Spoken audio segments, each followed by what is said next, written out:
As I was saying, today in this session we are going to present the book The Many Faces of the City, Exploring the Metropole.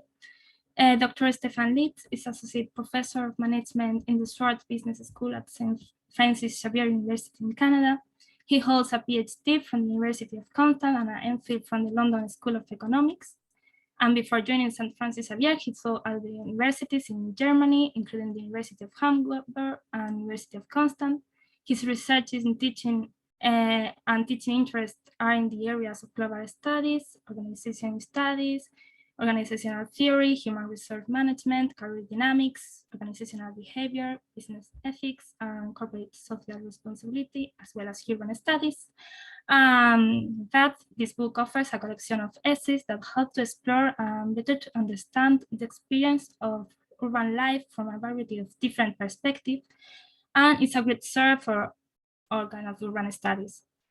So please, Stefan, if you would like to start. So sure, thank you very much, Patricia, and everyone for the short introduction, and everyone else for your interest in the topic and the book. Yeah, Patricia said a few words about, I guess, my background. I'm right now actually in Göttingen, so I welcome you wherever you are right now and around the globe. But I'm right now not in Canada at the moment, but actually in Germany, in Göttingen. So perhaps some of you have heard of Göttingen University before. Anyway, so yeah, so the idea is that I would like to start giving you a quick overview of the short presentation, about 15 minutes. That's the idea, where we'll highlight a few things about the book, talk a little bit about the purpose of the book, the structure of the book, content of the book, and then some kind of an outlook in terms of plans related to like the next steps or steps possible related to the book. And then at the end, of course, we have a question and answer session, which I think Patricia will moderate, right? So that's the plan. Okay, so I have a short presentation, so I will share the screen now. I hope everything is going to work.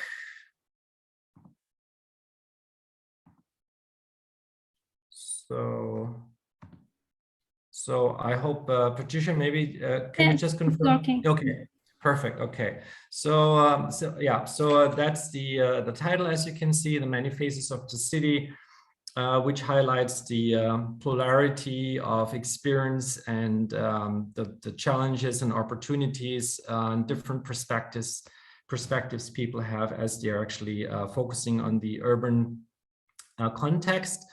Yeah, and as you can see here, while I'm the author in a sense, but I'm more like the editor of the book, because the book consists of various contributions by different authors, including one of my own contribution to the field. But when it comes to the book itself, I serve as the editor actually, and one contributor out of several. Yeah, so I'd like to talk a little bit about the purpose of the book and the idea, perhaps, where the book is coming from. Actually, many years ago, well, several years ago, when I was a student by myself, I studied actually applied social sciences, and I focused on urban studies. So perhaps some of you may wonder why a professor who is actually working in a business school is interested in urban studies. And of course, business and business relations and our impact of different developments on business opportunities in the urban context are, of course, of major interest for me. Now, the book, the idea of the book is it's a kind of a reader, one possible, hopefully very interesting reader in the area of urban studies for undergraduates and graduate students, and of course anyone who is interested in that field. And as you probably know, there are a couple of readers out there. Many of them are featuring classical texts. So for example, Georg Simmel as an author, or Mike Davis and a couple of others. But this reader really wants to be unconventional, featuring unconventional perspectives and really critical lenses on urban studies. So that's a very important spinning point of the book. Yeah, and even though the book, of course, as the title indicates, many faces of the city, puts spotlights on different selected aspects. But even though they are very different in terms of their theoretical background, their approach, whether it's a theory or more like an empirical piece, or whether it's located in India or like focusing on something in India or in China or North America, the contributions are in a way interconnected, and there's a red thread, which I hope I'm able to highlight in today's session. Yeah, so a part of that is also, of course, including different countries and regions of the world, not just one, or focusing on Europe or North America. So I have a very specific center and focus, but really like in a way providing a sample of a kind of perspectives which do look at different regions and different places around the globe. Yeah, and also, of course, the many faces that also applies to the articles themselves. So some are more theoretical, some are more empirical contributions, but of course, the latter are always theory informed or led by theories. Yeah, and overall, of course, the idea is to analyze or provide the reader with interesting perspectives on the conditio urbana, so the human condition in the urban context.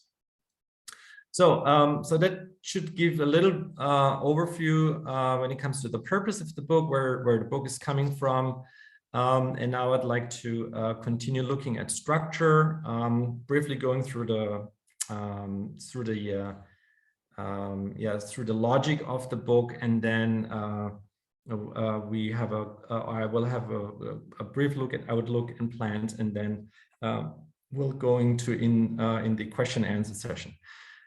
So I skipped actually the introduction. Of course, introduction gives an overview on all the different articles, highlighting major perspectives and contribution. But I'd like to start actually with a chapter 2. And this is, in a way, the kickoff article in the book, where the relevancy of literature to be able to understand better the urban context is being highlighted.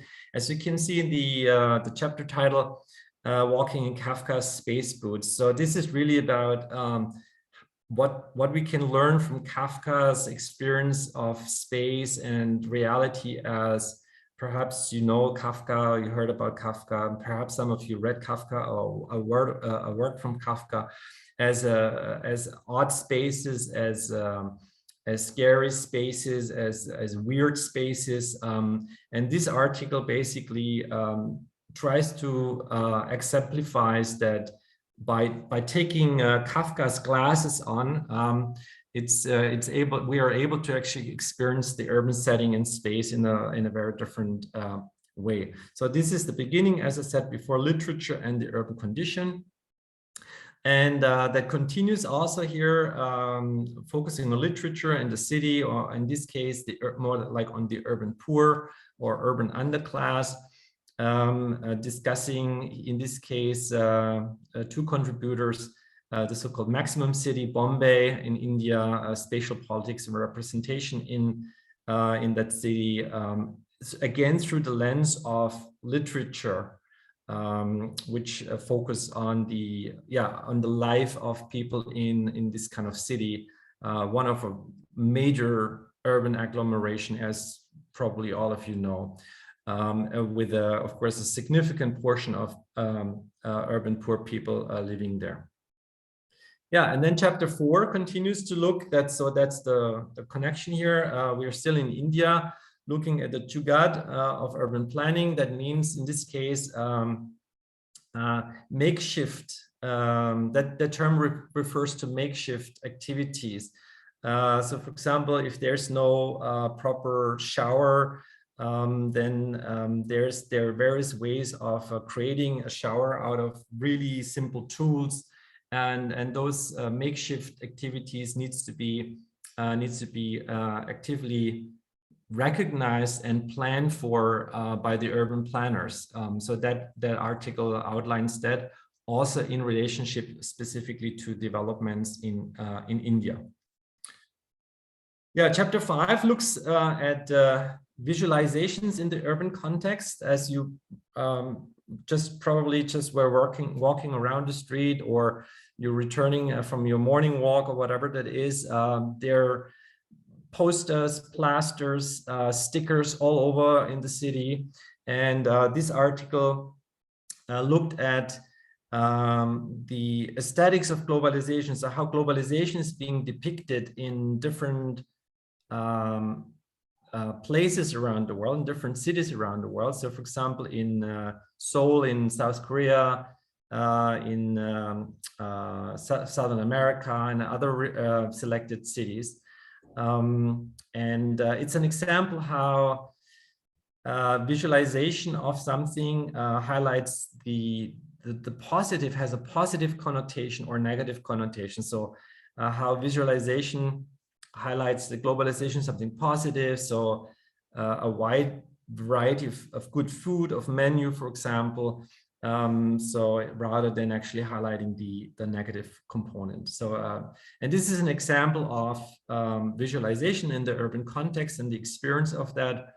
And of course, there are other different themes which can be visualized in the urban context. Yeah, so any kind of politics, for example, or sports activities, but this is focusing specifically actually on the aesthetics of globalization. Yeah, then we have moving more towards something, I use this term parallaxis or layered system of the city, and the, again, visual depiction of the city here. The first contribution here, which is chapter 6, Infrastructural Urbanism, Technologies of Multi-Layered Landscapes, highlights the intersection of different, as the title says, of technology in the landscapes, or for example, ways to visualize sound and noise, different noises and sounds, which are actually happening in urban contexts. Or for example, data transfer, the usage of, for example, mobile phones, the conglomeration of cars and other things. So, so there are different layers of different activities, processes, so to speak. And that article highlights the importance and the interesting feature to be able to actually depict and visualize the urban context by looking at different, also very unconventional things. For example, sounds. Where is it very noisy in the city? Where is it very quiet in the city? At what time is it noisy, and what time is it quiet in the city? The other contribution, Beijing Parallax, looks at specifically the overlaying of different epochs of buildings from different epochs in the city. So, and as the example is, of course, here Beijing.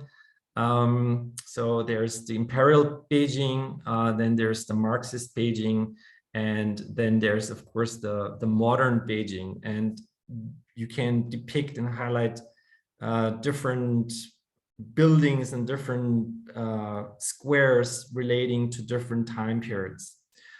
So again, this is the idea of the parallaxism, like different things from different historical epochs coexisting at the same time in the urban setting. And similar things, of course, are happening in other cities around the world. Yeah, then we're still in China here. So as hopefully you can see, all the article, all the contributions are interconnected. They are related in terms of and processing at the same time, or progressing at the same time. Thematically here, Beijing Parallax, of course, is located in China. Now we're still in China, where hybrid spaces are being highlighted, the need of hybrid spaces in urban regions, specifically in the eastern part of China, where fertile land is, but at the same time, so it's a very important area in China because it's fertile, it's rich for agricultural purposes, but at the same time, that's the area where a lot of factories are emerging, where majority of the population is living in China, so there's a clustering. So in here, a discussion of how China and Chinese government tries to manage in a way a synthesis between the rural and the urban experience in the mega conglomerations at the east coast of China. So a very interesting article by actually Martin and McGee. Yeah, and then there's a piece looking at utopia and urban planning and the role of different technology, specifically animation in cinema and architectural research. I'm just looking here at the time. I don't want to go over time, so I think I have to speed up a little bit to stay in the 15 minutes, but I think I'm able to do that. Yeah, and then here, this is really about morphology, the structure of the city. A very interesting article by Pascuti, who was looking at the emergence and the distributions, the growth pattern of cities. In the article specifically looking actually at the UK and I think, as if I correctly remember that, Holland or the Netherlands, because they're very different growth pattern in terms of size and the emergence of mega cities or large cities. Then also a very interesting article contribution, again, looking at urban morphology, the structural patterns, but here much about looking at flows, so processes and different emerging cores, like and the interconnectedness of cores. For example, a core is of course commercial core. Then there could be a core for going out, clubbing core. So in other words, some kind of clustering. In this case, in a city in, I think, Bulgaria. Then we have talking about commercial space, an article, of course, from a business perspective. Of course, this is a commercial perspective. This is important to bring that in. Of course, the importance of shopping centers. And that means large modern shopping centers who offer a wide variety of activities, not just simple shopping, but really an experience and event character. And the impact of those large shopping centers, which provide this environment on the inner core and smaller stores. So that's discussed by the article, focusing actually on large shopping centers which emerged in Istanbul, very modern looking, very sophisticated looking shopping centers which offer a whole variety of activities. Yeah, and the last two contributions, so that's the end of the part looking at the structure of the book / content of the book. It's focused with surveillance and fortification, which we see in many cities happening. Some places are very elaborated, very advanced in terms of surveillance. Of course, you may know, you may have read about it in the UK. There are many CCTVs. Same thing applies to China or, for example, South Korea, while other countries which also have, of course, CCTV available, but compared to the magnitude of surveillance in other countries is relatively small. However, that article actually discusses more like a private surveillance, and the fact that if we think about it, in the past, who was surveilled? The urban poor or prisoners. And this article says the opposite nowadays. Who wants to be supervised, who wants to have this feeling of being under surveillance because it provides some feeling of security, are actually the other group. So in other words, the upper class, the rich, who are the ones who actually promote surveillance in their areas where they live for the purpose of at least an enhanced feeling, subjective feeling of security. Yeah, in the last article, it discusses research around the proliferation of gated communities, specifically in the US over the last decades.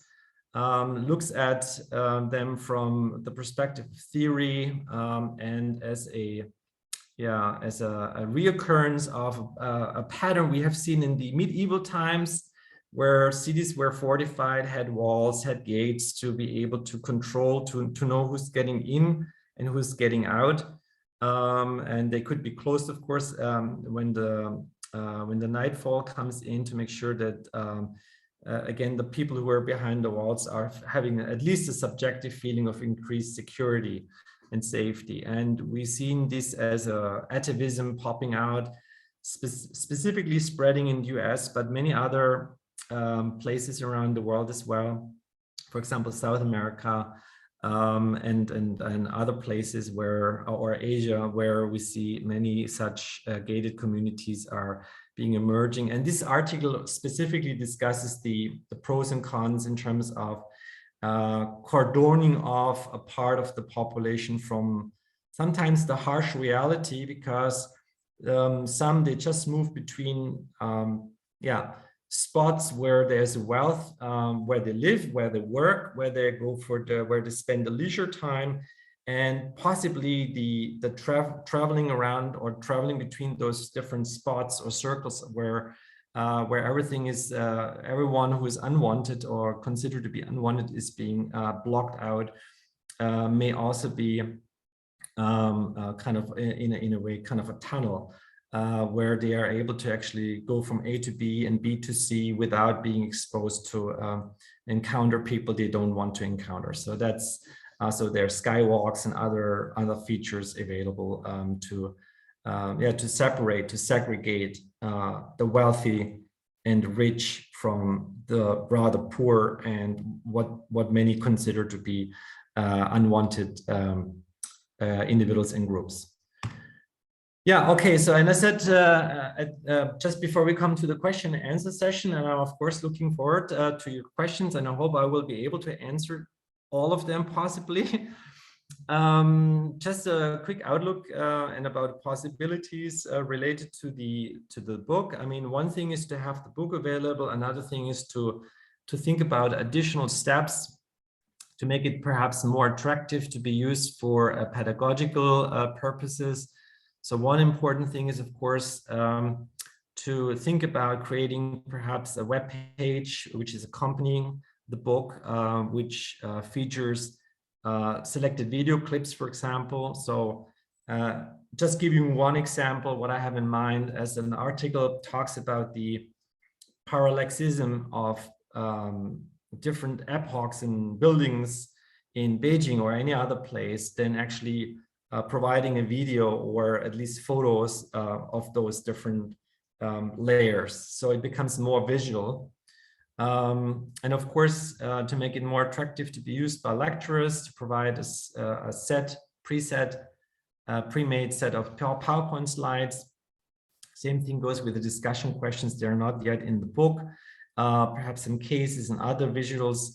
And a possibility would be also to provide something, not necessarily a complete online course, which revolves around the book, but like online quizzes and other activities which can be used by, for example, lecturers, can be assigned by lecturers to students in the area of sociology, urban studies, or sociology in general. Yeah, and of course, as this is a work in progress, I'm reflecting about, and I hope so that in the near future there will be an opportunity for that. As you all know, all plans that actually, including the production of the book, getting everyone together and compiling things and editing the contribution was was difficult under the context of the COVID pandemic, as you all know. Same thing applies to actually bringing the authors together, for example, and invite other potential authors for a workshop, which could be hosted at a Common Ground conference in the future, where those who are interested in this topic get together and perhaps create a work together to create a second publication, an additional publication in that field. So that's kind of a quick outlook of possibilities and thoughts I have about A, the book, and B, the next steps. Yeah, and then I think this is more or less 15 minutes. No, I think it's a bit more. Sorry for that if I went over time. But thank you very much for your attention. And yeah, I'm welcoming any questions, and I hope I can answer them. Thank you very much. So Patricia, you're taking over, right? Yes. Please, could you stop the? Well, I think I can do it. Oh, yes. Thank you. Thank you, Stefan. Your book is very interesting. So interesting how it highlights quite relevant topics nowadays in our urban areas. Well, now we can start with the questions. Please, if you want to share any comment or make a question, just you can click the hands up button, or else you can write it at the chat and we can read it as you prefer.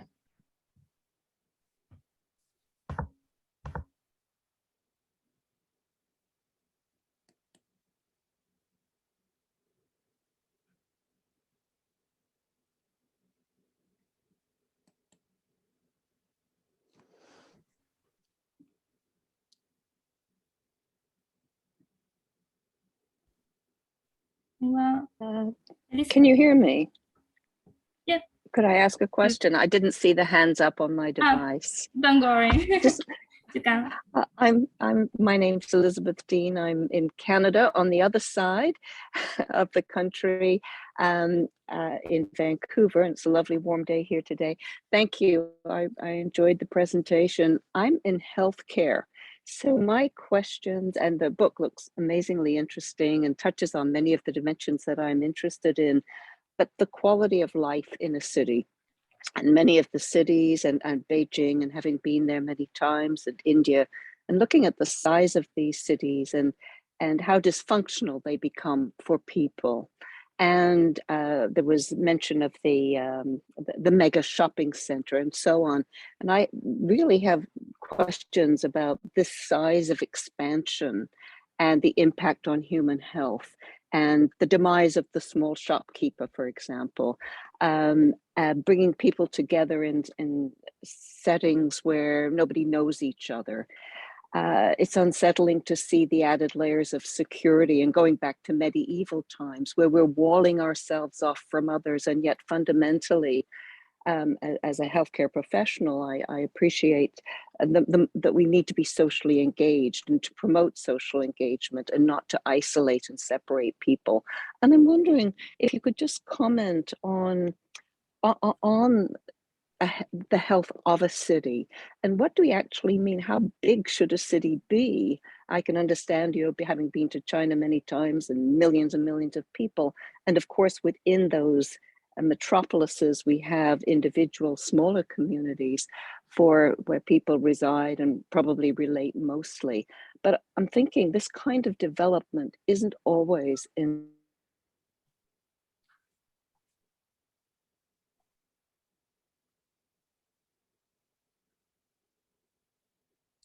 Could you reactivate your microphone, please, Elizabeth?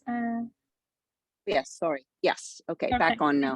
I've got I'm outside. It's a bit of a dodgy connection, I think. Could you just comment on some of those thoughts? And I think these are things that we need to think about as we develop in the future and think about the city, that it's just not unbridled development, but how can we contain that and make it a healthier environment? Thank you. Yeah, thank you very much, Elizabeth. I hope you can hear me. Interesting to know that you are right now in Vancouver. I have been in Vancouver just 2 months ago because I'm living there normally if I'm not here in Germany. But Oh. very interesting, points you raised and questions you were actually bringing up, looking at the city from the perspective of health, and the question how large should a city be to enable healthy living for the inhabitants.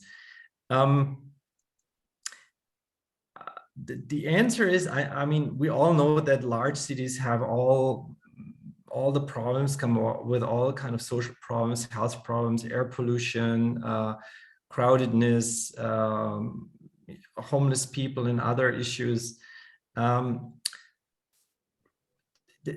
I think there should be a limit, but my answer to that question is because I remember discussing many years ago with someone, what is a fair income? What is a fair pay? How much should a manager earn? And the answer is, there's who would be able to define that? What is an acceptable income? Who would be able to say a city should be cut off by 1 million and no one else should be allowed to build? So the answer was, at that point, it's the market. As long as people are actually happy to live in 20 million settlement and to deal with all the air pollution and not able to go out, then it should be like that. And if people are growing tired of going out with a mask every day, because otherwise they may not have a long life or healthy life, and decide to move somewhere else in smaller settlements, and there's more spread away, then it should be this way. So I'm trying to bridge your question. I know where you're coming from, and I agree with you. There's a limit. There should be a limit of a size of a city. But the other question I would answer: who would be able to define that? And also, I guess there would be no general definition of an acceptable size, because cities are differently located. Vancouver usually gets fresh air from the Pacific Ocean. That's different from a city inland where things may look different. So I see your point and agree with you. There's a limit, but when it comes to the question, how should be the limit and who would define it? My answer is, I don't know. So I don't know if that helps, but oh, Elizabeth, we don't hear you. Sorry. Cut out. I happen to be married to an architect, so we talk about the issues of developers a lot, and have serious questions about just being market driven, everything being market driven, and is that really in the best interest of people? So I'll just leave it at that and give somebody else a chance to but if you're in Vancouver, we'd love to see you. Sure. Nice talking to you. Thank you.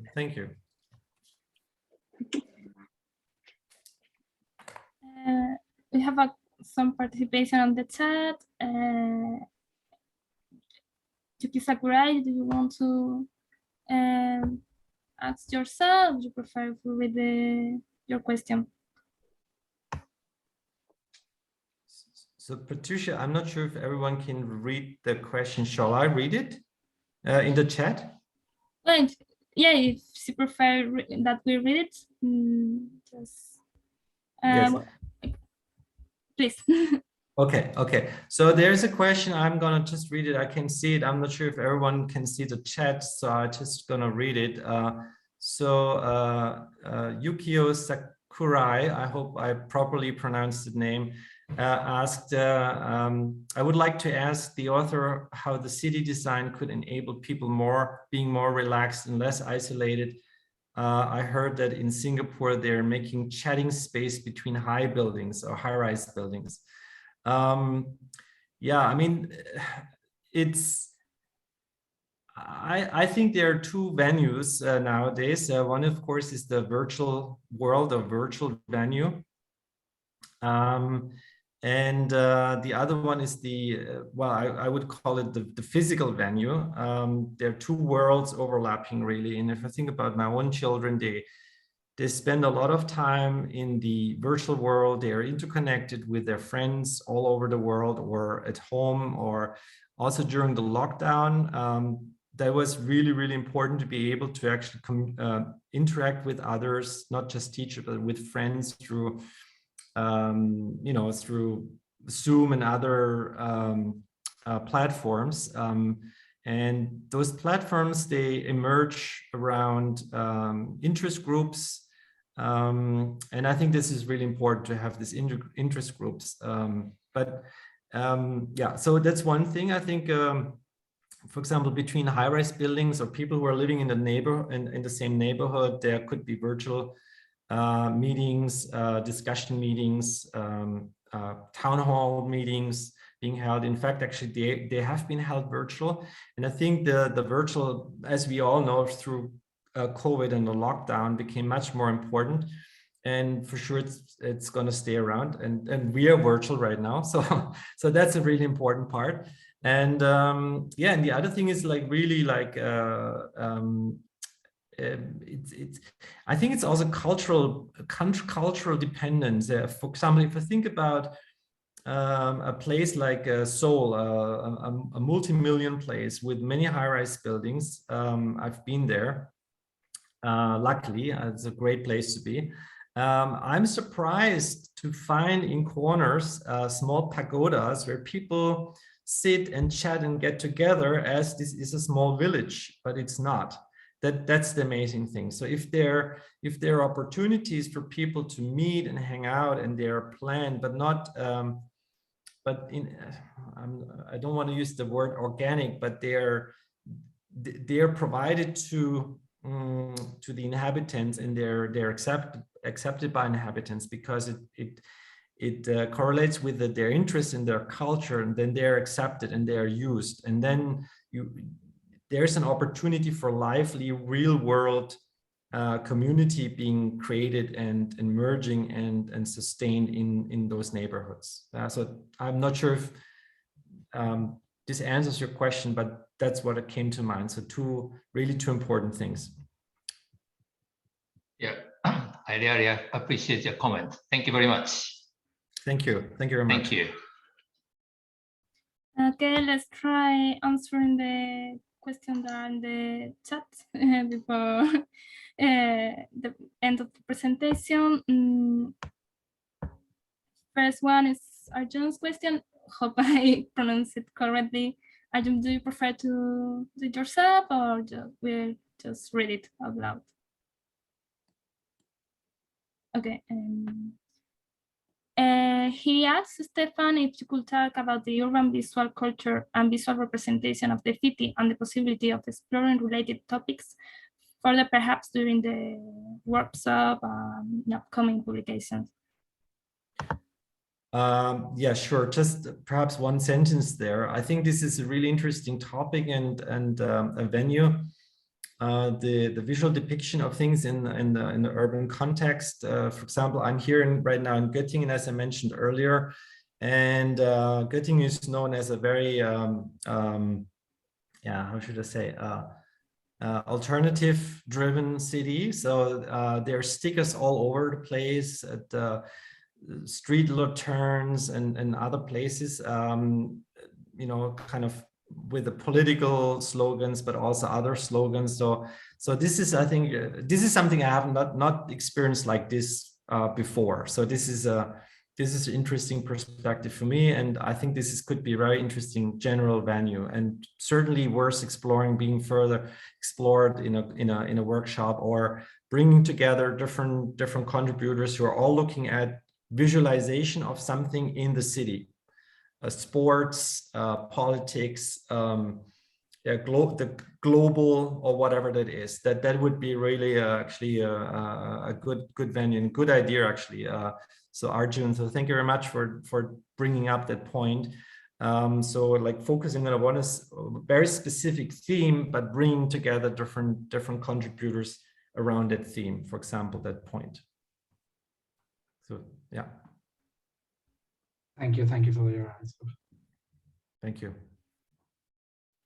And next comment is from Lebon, South Africa. he thinks that it would be great to hear more about the tension that exists between new developments and old heritage sites that are in the center of developing cities and their preservation. Yeah, well, I have to be honest here. I'm not really familiar with the kind of challenge in the South African context, but I know that it's for example some places like just picking out now a place in Canada like Halifax on the East Coast. Where the preservation of historical buildings, which are there, so fortress or large villas and other representative buildings, has been mandated, but also is being heavily protected because it's really important for tourism. So and we see similar things in many other places in Europe and around the world.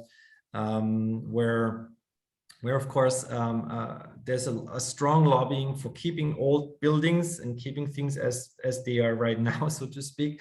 But then of course there are developers who basically want to rip down things and just build the modern glass high-rise buildings, that kind of thing. Yeah, very interesting topic again, but yeah, I think I keep it there. But thank you very much for that point. Anna Maria asked, have you seen a very different occupation of the space by women in the spaces cities you have previously studied? And where would you say that the differences are more obvious? Well, I haven't personally studied the occupation of space by women and male systematically, so I can only really refer on some observations. But it's a really interesting point being brought up here. There are areas of the city which are not, for example, not used heavily or frequented by women at some point or some time. Usually or quite often in the evening, because it's considered to be dangerous to be around there.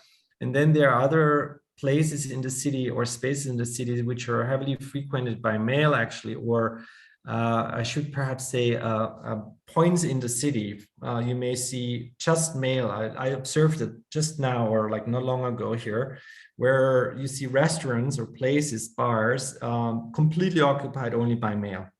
So it seems to be there's a gendered use of space and places in the city. So that's again a very interesting perspective. So but worth further being explored. But again, I'm gonna leave it here from my side. Next question. Sean wonders about your personal view based on today, for the Industrial Revolution era. Which city you have the most impressed with, and which things make you good? Yeah, okay. That's actually okay. Thank you very much for that question. Actually, very interesting. I personally, the cities which I have experienced, I mean, again, all cities have their pros and cons, the good side and the bad side. I was extremely impressed by being in Seoul in terms of the how people behave. I never felt a single moment weird or odd or that there could be any danger being in the city. Even late night in the subway, it was all never feeling like that. So, and also very much secured by modern advanced technology. For example, I'm not sure if you know the tube in London, for example. I'm using this because I studied in London at one point, so I know the tube of London,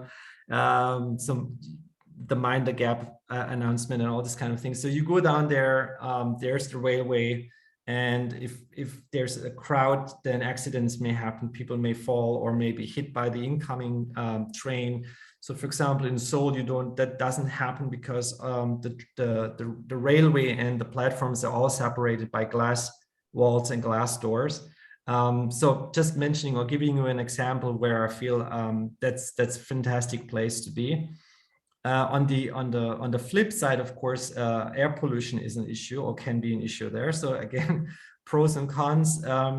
And of course, since I live in Vancouver normally, that's a place where I feel most comfortable actually, and happy, because it's well, space-wise, it's advanced. There are mountains and there's the seaside, and in between is the city. So you have basically everything you can think of. You have water, the sea, and you have mountains and snow in the winter. So that's just a great combination of a location and opportunities.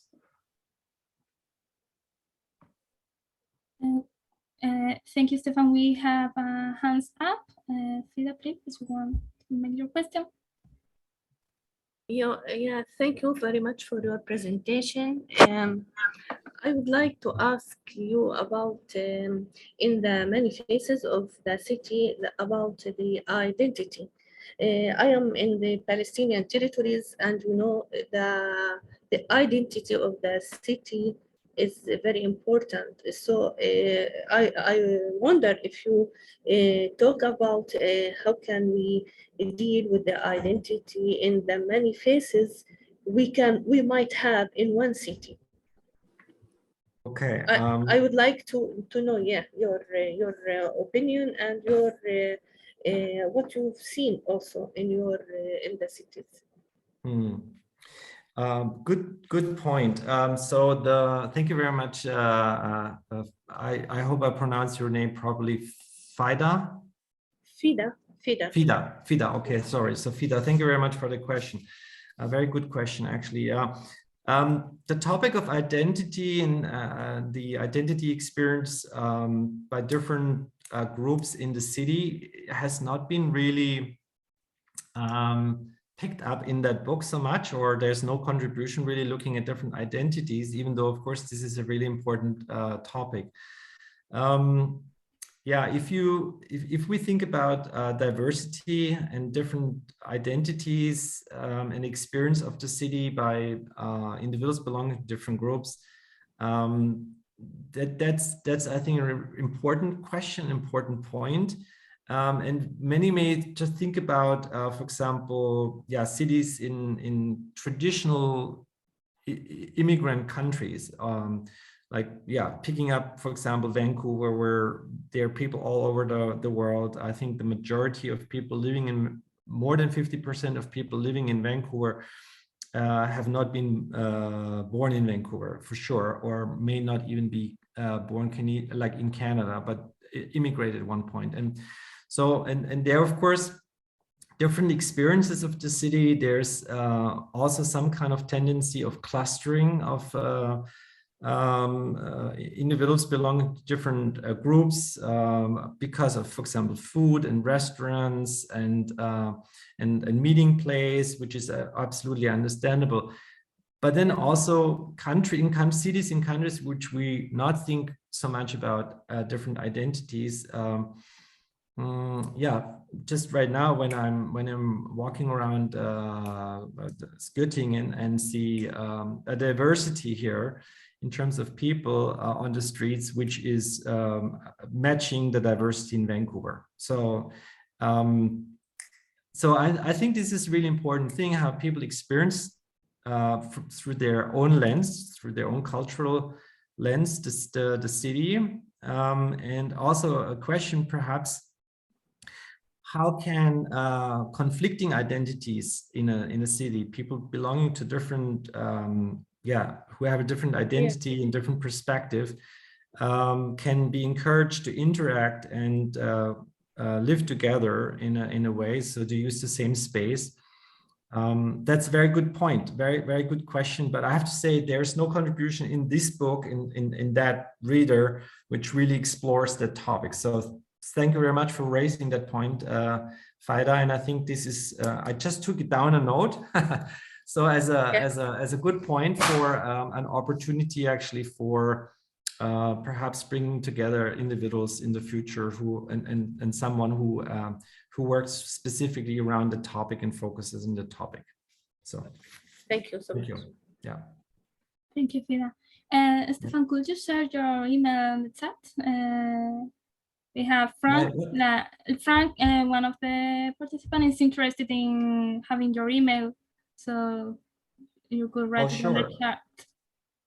Okay. Where is it? Oh, well, we are already.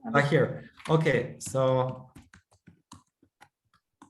I just okay, so I just posted my email. It should be visible right now. Yes, it is.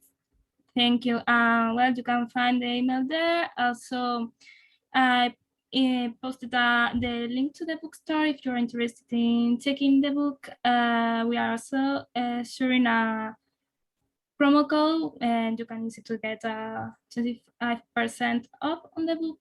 And well, thank you very much, Stefan, for your interesting presentation. Everyone for attending and for your magnificent contributions. Thank you. Thank you very much, Patricia. Thank you very much, everyone, for joining, and take care, everyone. Bye. Bye-bye. Bye-bye. Bye.